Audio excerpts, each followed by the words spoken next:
Nagkagusto sa akin ng kapatid ng boyfriend ko, kaya pala sobrang concern niya. Hindi ko talaga in-expect na darating ako sa ganitong sitwasyon.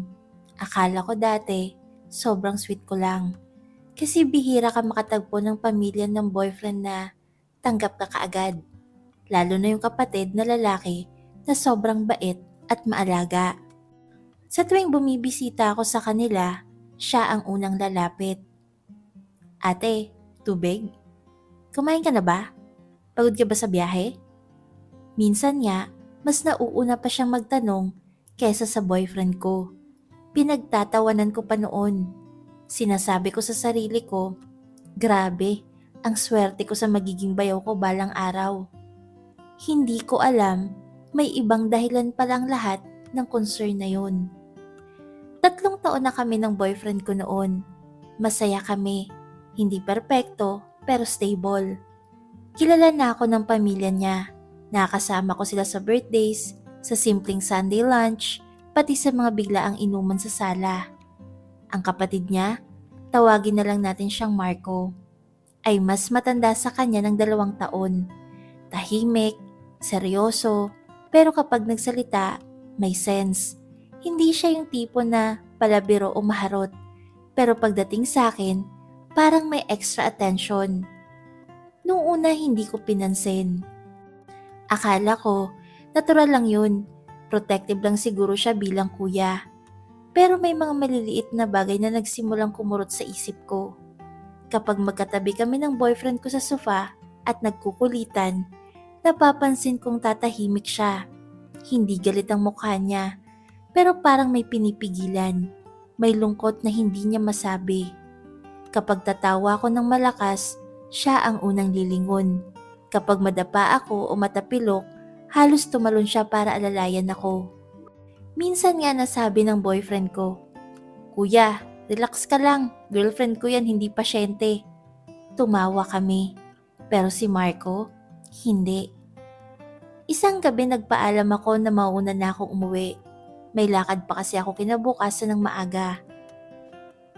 "Hatid na kita sa gate," sabi niya. Normal lang naman yun. Ilang beses na rin niya akong hinatid palabas. Tahimik kaming maglakad. Rinig ko lang ang kuliglig at yung mahinang usapan sa loob ng bahay. Pagdating sa gate, ngumiti ako. "Salamat ha, kuya." Doon siya biglang nagsalita. "Sana ako na lang." Napakunot noo ako. "Ha? Ano?" "Sana ako na lang ang boyfriend mo." Parang tumigil ang mundo ko. Akala ko biro. Ngumiti pa ako. Pilit.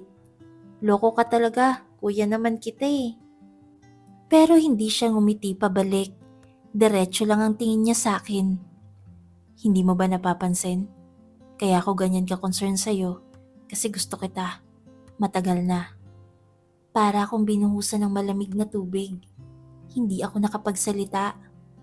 Sa loob ng ilang segundo, parang nag-flash lahat sa isip ko. Boyfriend ko, pamilya nila, relasyon naming 3 sa iisang bahay tuwing may okasyon. "Marco, mali to," ang tanging nasabi ko. "Alam ko," sagot niya agad. "Hindi ko naman ginusto. Sinubukan kong pigilan, pero wala eh." Gusto kong maawa, gusto kong magalit, gusto kong tumakbo. Pero ang naramdaman ko talaga, takot. Takot na baka masira ang lahat. Simula noon nag-iba ang lahat. Hindi na siya kasing daldal kapag nandoon ako. Mas naging reserve, mas naging maingat, pero mas naging ramdam.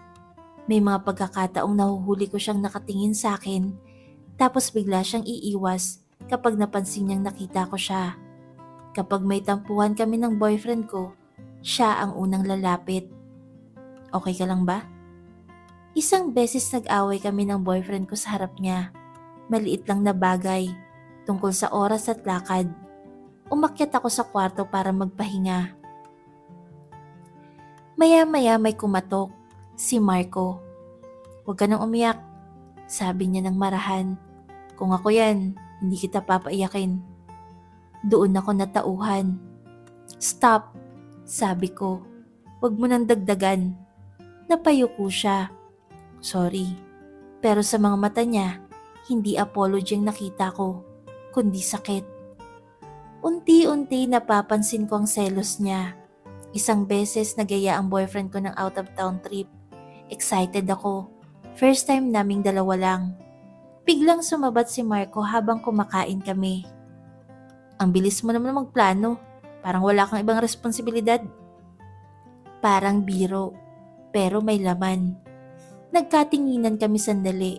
Sa mga mata niya, malinaw ang mensahe. Sana ako na lang kasama mo. Doon ako unang nakaramdam ng guilt. Wala naman akong ginagawang mali. Hindi ko siya ini-encourage. Hindi ko siya pinapaasa. Pero alam ko sa tuwing masaya kami ng boyfriend ko sa harap niya, may taong tahimik na nasasaktan. At hindi ko alam kung paano haharapin yun. May mga gabi na hindi ako makatulog. Iniisip ko, paano kung siya ang nauna? Paano kung siya ang unang umamin? Paano kung siya ang unang nagpakita ng effort? Pero agad kong sinasaway ang sarili ko. Mahal ko ang boyfriend ko. Hindi ito love triangle na exciting. Hindi ito teleserye. Ito ay totoong buhay. At sa totoong buhay, may masasaktan. Isang gabi muli niya akong kinausap. Hindi ko na kaya. Sabi niya habang nasa garahe kami. Hindi ko kayang makita kayo masaya araw-araw. Anong gusto mong mangyari? Tanong ko. Wala. Sagot niya. Hindi ako aamin kay Bunso. Ayokong masira kami. Pero baka kailangan ko ng lumayo. Parang may humigpit sa dibdib ko. Hindi mo kasalanan na nagagusto ka. Sabi ko. Pero hindi ko kayang suklian yan. Hindi ko hinihingi. Sagot niya agad. Alam kong siya ang mahal mo. At doon ko naramdaman ang bigat ng sitwasyon. Hindi siya kontrabida. Hindi ako malandi. Hindi rin masamang tao ang boyfriend ko. Pero may emosyon na hindi pwedeng kontrolin. Hanggang ngayon kami lang dalawang may alam ng totoo. Hindi ko kayang sabihin sa boyfriend ko. Ayokong masira ang relasyon nila magkapatid. Ayokong ako ang maging dahilan ng lamat sa pamilya nila. Siya naman pilit na naglalayo. Mas madalas na siyang wala sa bahay kapag nandun ako. Mas pinipiling mag-overtime, mas pinipiling sumasama sa barkada. Pero kahit gaano pa siya kalayo, ramdam ko pa rin ang bigat sa pagitan namin. May mga tingin na hindi pwedeng magtagal. May mga salitang hindi pwedeng sabihin. May mga emosyon na kailangang ibaon. At minsan, natatakot ako. Takot na baka isang araw hindi na niya kayanin. Takot na baka isang araw madulas ang sikreto. Pero sa ngayon, pinipili ko ang tama. Pinipili kong mahalin ang boyfriend ko ng buo.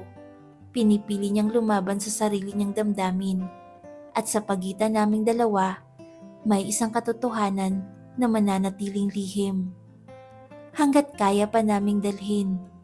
Pero minsan napapatanong ako, hanggang kailan? At kung ikaw ang nasa posisyon ko, sasabihin mo ba ang totoo? O pipiliin mong manahimik para protektahan ang lahat? Dahil sa totoong buhay, hindi lahat ng pagmamahal ay dapat ipaglaban. May mga pagmamahal na kailangan mong isakripisyo para sa mas malaking tama.